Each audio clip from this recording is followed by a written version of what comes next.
राज्यसेवा शब्द ऐकला तर डोळ्यासमोर काय येतं? Respect, power, status, dream job.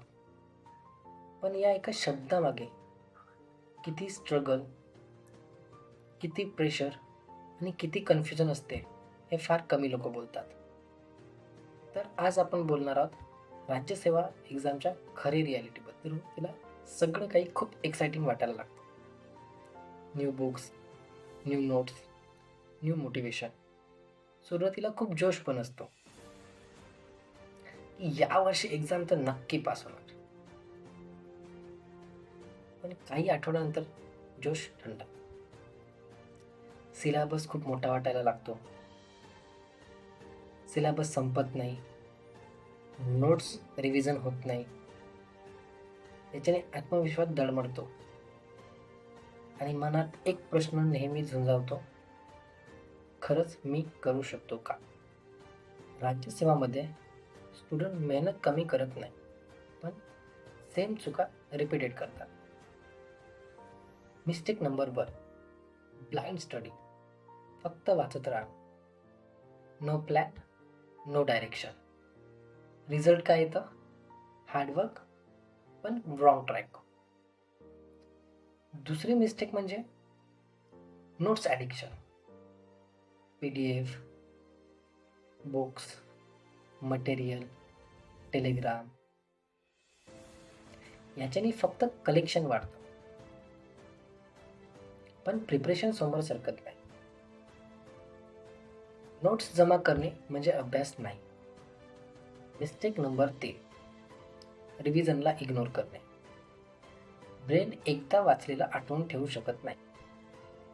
Revision नाही, मेमोरी नाही. मेमोरी नाही, मार्क्स नाही. इतकं सिंपल इक्वेशन आहे. मिस्टेक नंबर 4,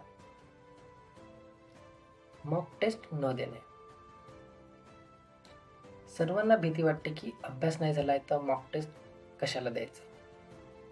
मॉक टेस्टनी विकनेस कळते, पण त्याच्यामुळेच लोक त्याला द्यायला मागे पडतात. सेवा एक्झाम ही नॉलेजची परीक्षा नाही, ती मेंटल स्ट्रेंथची परीक्षा आहे. तुला कंपॅरिझन सहन करावं लागेल. मित्र जॉबवर आहेत, रिलेटिव्ह प्रश्न विचारतात, आणखी किती वर्षे. वर्स्ट पार्ट काय माहिती आहे? डाऊट बाहेरचे नसतात, ते आपल्या डोक्यात सुरू होतात. मी कॅपेबल आहे का? मी करू शकतो का? ही सायलेंट फाईटच खूप डेंजरस असते. तर मग राज्यसेवा करण्यावाले स्टुडंट खूप वेगळे असतात का? तर अजिबात नाही. पण त्यांचा अप्रोच हा वेगळा असतो. परफेक्ट रिसोर्सेस नाही, तर लिमिटेड रिसोर्सेस. लॉंग अवर्स नाही, पण कन्सिस्टंट अवर्स. मोटिवेशन नाही, पण डिसिप्लिन महत्त्वाचा. डेली 8 ते 10 तास बसण्यापेक्षा डेली इम्प्रूव्हमेंट होत आहे की नाही हे महत्त्वाचं. रोजच्यापेक्षा बेटर झालास तर तू राईट ट्रॅकवर आहेस असं समजायचं. एक अनकम्फर्टेबल ट्रूथ सांगू का? राज्यसेवा एक्झाम ही सगळ्यांसाठी नाही. कारण इंटेलिजन्स नाही म्हणून नाही, तर पेशन्स नाही. ही एक्झाम स्पीडची नाही, तर एड्युरन्सची आहे. जे टिकतात तेच जिंकतात. जर तू राज्यसेवा एक्झामसाठी जर तयारी करत असशील तर हे लक्षात ठेव, कन्फ्युजन असणं नॉर्मल आहे. स्लो प्रोग्रेस होणं हेही नॉर्मल आहे. सेल्फ डाऊट येणं हेही नॉर्मल आहे. फाईट करण्याची इच्छा होणं हेही नॉर्मल आहे. पण फाईट करणं हे नॉर्मल नसावं. Keep going. 1 attempt, 1 year, 1 decision life बदलू शकते.